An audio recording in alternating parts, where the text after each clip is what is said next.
Good morning. Good morning, Auntie Juliet. Kumusta? Ito yung tagapag-linis ni Auntie. At si Ma'am. Bibila ko yan, guys. So, dito kayo sa bahay ng mga girls. Ma'am Bibilab. Saturday today. So, kumustahin natin sila. Galing ako doon sa office po. Yan guys, salita ko yun. Si Erna. Nagwawalis na.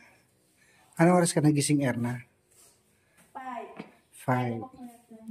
Ayan. Netoy, walang suklay. Walang suklay? Bakit? Hindi ka bumili suklay? Hindi kami nagsusuklay. Ayan guys. Ayan, kompleto na yung mga girls. Ayan. Tinatanong kasi sa akin ni ma'am, bakit nyo daw hindi na naman nilalagay yung mga cellphone? Sorry po talaga Kuya to, tita. And Kuya Toy, sorry po talaga kasi hindi kami nakalagay ng cellphone. Saan nyo ba nilagay yung mga cellphone? Di ba ang... Dito namin nilalagay pag maglagay ka. Minsan din. Di ba sabi ni ma'am, bago kayo matulog, ilagay ang mga cellphone. So, ganito kasi yan, kaya ako nandito, inutusan ako ni ma'am, gusto niya i-check isa-isa yung mga messenger nyo para makita natin kung sino yung mga ka-chat nyo. So, umpisahan muna si ikaw, Irene. Yan. Gusto na makita ni ma'am. Ito lang talaga Kuya to. Bakit po? Si ano lang, si nanay. Sino yan? Yung taga mo nito, matagal pa nanay, yung tanda na. Si Mother Ethel. Yan, sino mga mga babae naman si tita. Ay, mga group chat namin yan sa, mayroon na po kaming GC sa school. Inaanan ko na kami. Then sa Abra, balik, inaanan nila ako at saka yung teacher namin advisor, inaanan niya ako mismo sa private po. Okay. Ikaw naman, Erna. Pwede ko makita kung sino yung mga sinachat mo dyan. Kasi nakita ni ma'am kasi walang cellphone kahit isa. Yeah. Ang duty ko pa naman umaga. Ito Kuya Toy, group chat namin sa simbahan, doon pa saan. I don't. Then, mga GC namin sa school. Maraming GC kami kasi. Tapos mga classmate ko. Then, ayan. Mga matatanda. Tapos ito, taga doon sa amin. Okay. At apo ng papa ko. Bata pa siya. Sa yung Marjorie. Ito, tingnan mo si Romnek. Si Romnek. Sabi pa, Romnek, ate, nahirapan ka sa math. Tulungan kita. Sabi pa rin. Sinong Romnek? Yung Romnek natin doon sa Yung yung once. Sinong nahirapan? Ikaw siya? Tinatanong niya ako, ate, patingin ng math nyo. Mahirap ba? Bakit? Tulungan mo ba ako? Oo, i-try ko kung kaya daw niya. Parang, okay. Then, Marjorie. Wala naman po akong mga Ito po yung GC. Saturna, GC. GC na naman. GC naman sa school lahat. Yung iba, wala na. Okay. Yan lang po. Punta tayo kay Dali. Si Dali siguro may kachat tong boyfriend. So, anong reason kasi bakit hindi nyo nilalagay ang mga cellphone? Nagtawag kami ni Mama kagabi Kuya Toy, tapos tapos kami natapos. pinaalam nyo kay ma'am. Huh? Sino yung mga kachat mo dyan? Ito yung friend. Tapos kasama namin sa simbahan, tapos group. And then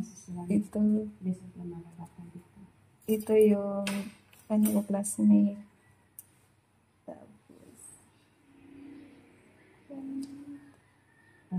Salamat. Ay, nasa na kayo yung GC Ito natin na sa, yung GC namin dito. yung sa simbahan natin. Nag-send lang kami ng ano. Kay Badiday tayo.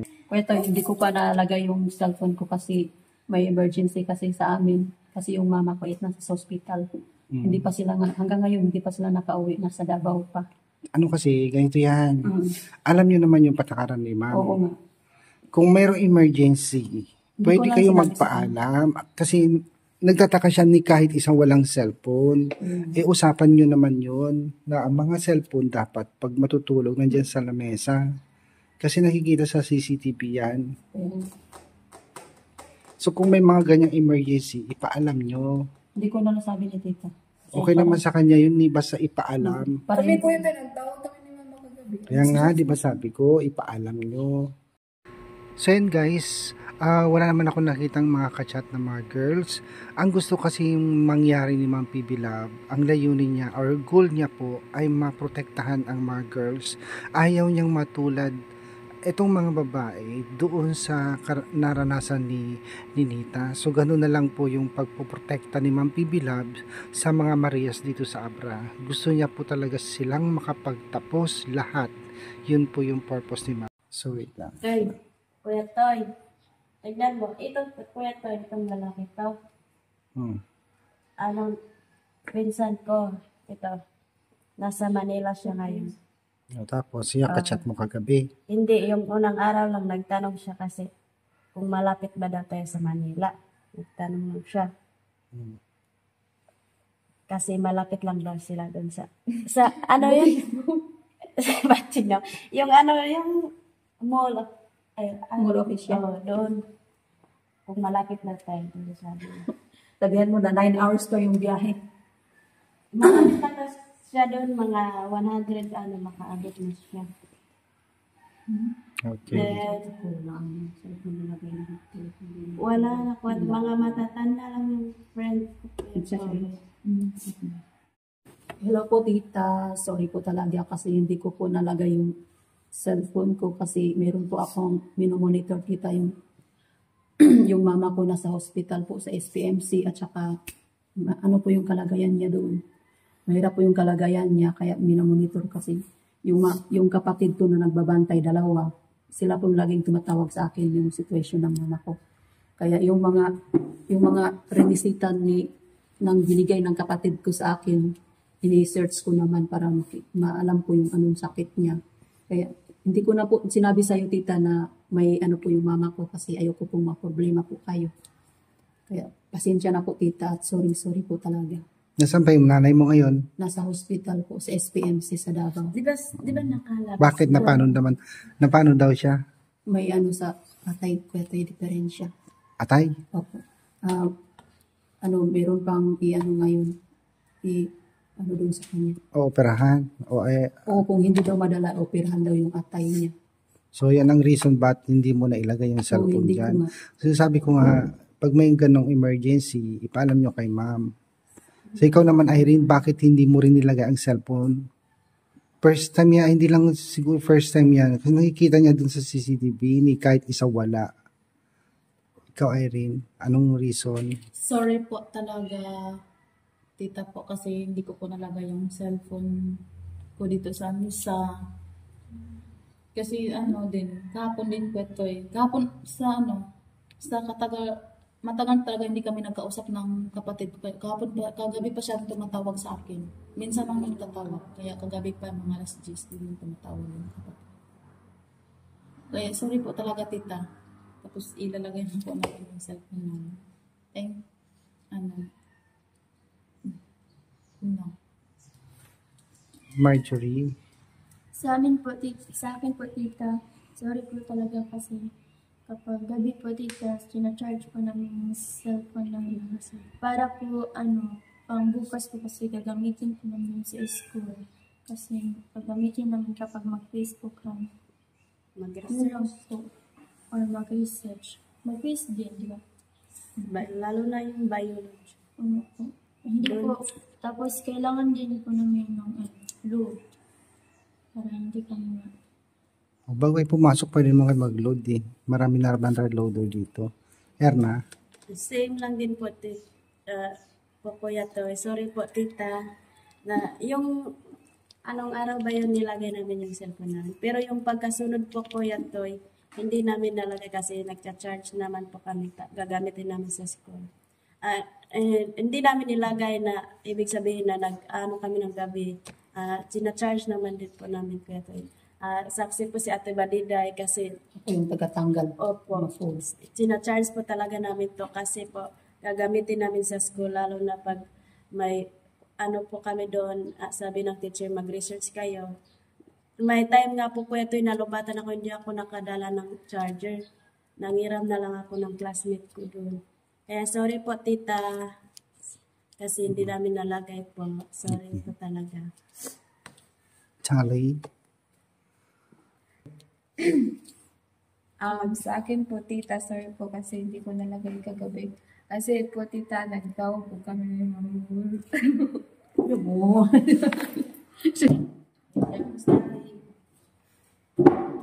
Calm down. Sige. Calm down. Let's go.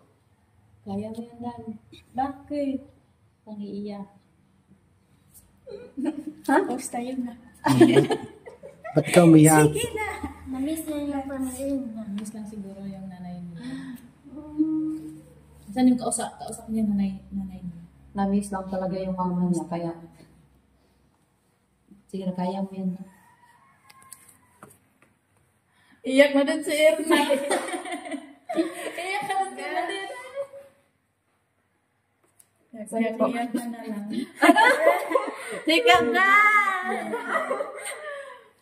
Tapos si Dali. Namiss ko tuloy din yung anak ko da. Dito ka, harap ka dito. Wait lang. Ayaw, pag may iwan ko. Ilabas mo. Ngayon, wait lang. tumatawag kasi ko.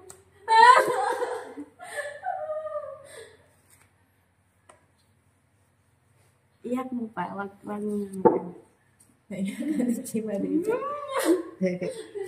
Iyak ka naman to, oy. Nagtawag po kami ni mama kagabi, tita. Sorry po.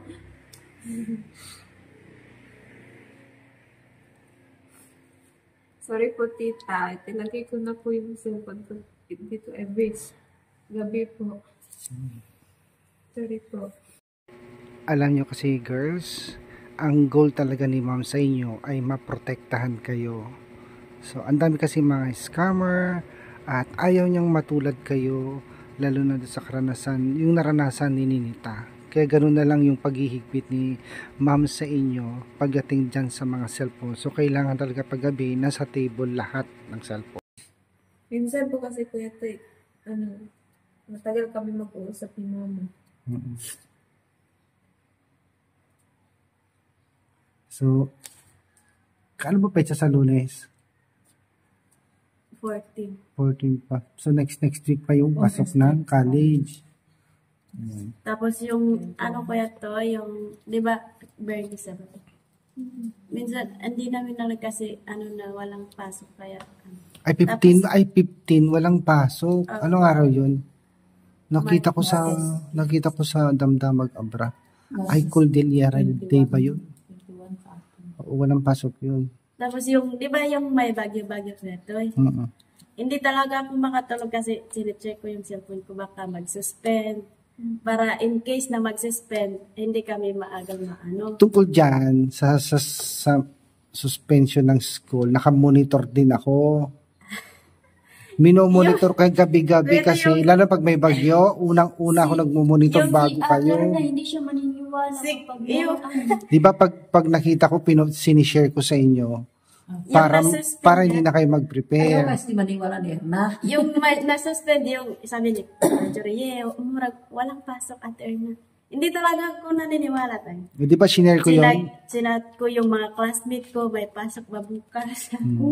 ayaw yung maniwala sa Oo, kasi hindi ako, kasi walang update yung teacher ko yun. Walang parang doon. Kahit sa walang Facebook update ang page. teacher, pag naghulog ang gobernador or di kaya yung sa Abra, na suspension ang class, yun ang susundin. Kaya di ako Kaya pag may napakain. nakita ako, lalo pag may bagyo, sinishare ko na yan sa inyo para makita nyo kinaumagahan.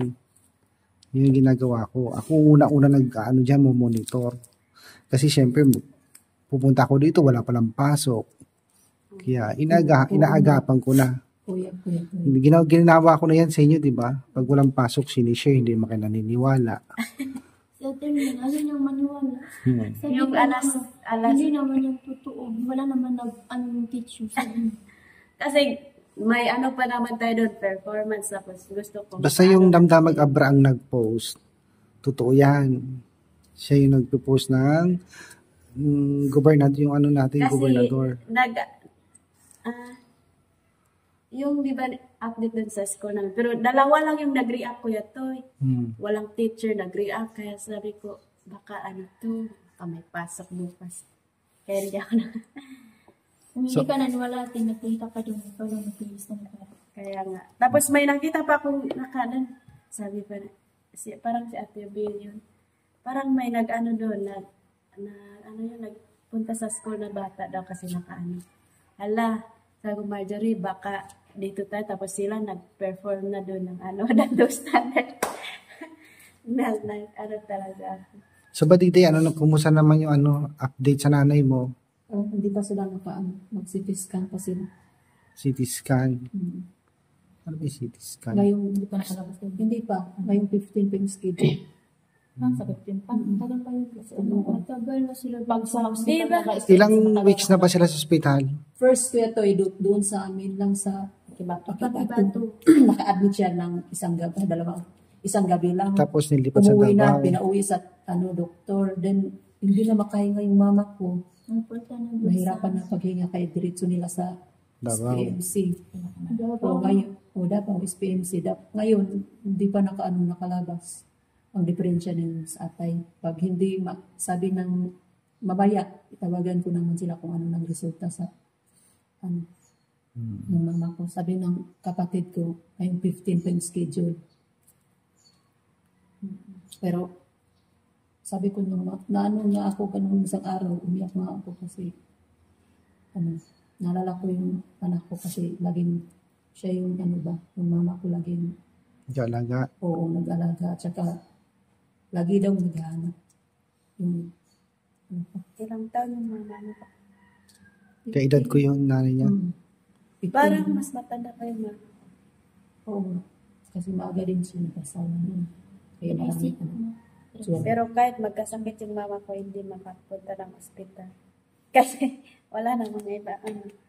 Gagamutin lang ng mga herbal. hindi na madalas sa gamot ng herbal kasi atay yung niya. Ikaw naman, Dali, ano naman yung pinag-usapan niyo ng nanay niyo kagabi? Kumusta siya sa kwento? Tapos, kwentuhan mo naman kami. Kaya kita ko sa kanya yung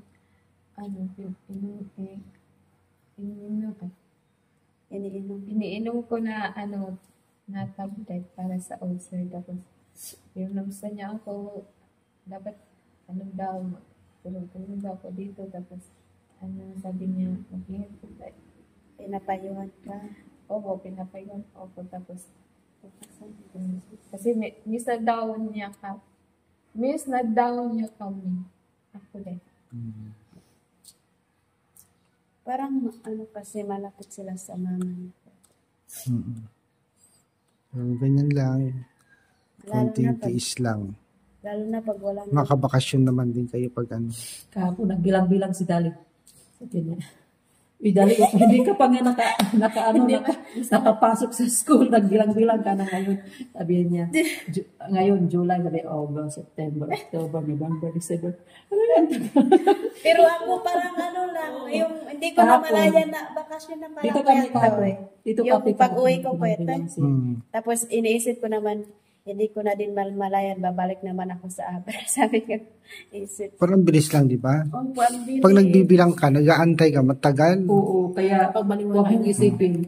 Tingin si Badida, 3 years na yata hindi umuwi. Yung isang araw na ako, parang na-homesick talaga ako. Marami akong iniisip. Kaya ang iniisip ko naman is, yung mama ko, bakit nandun po sa hospital.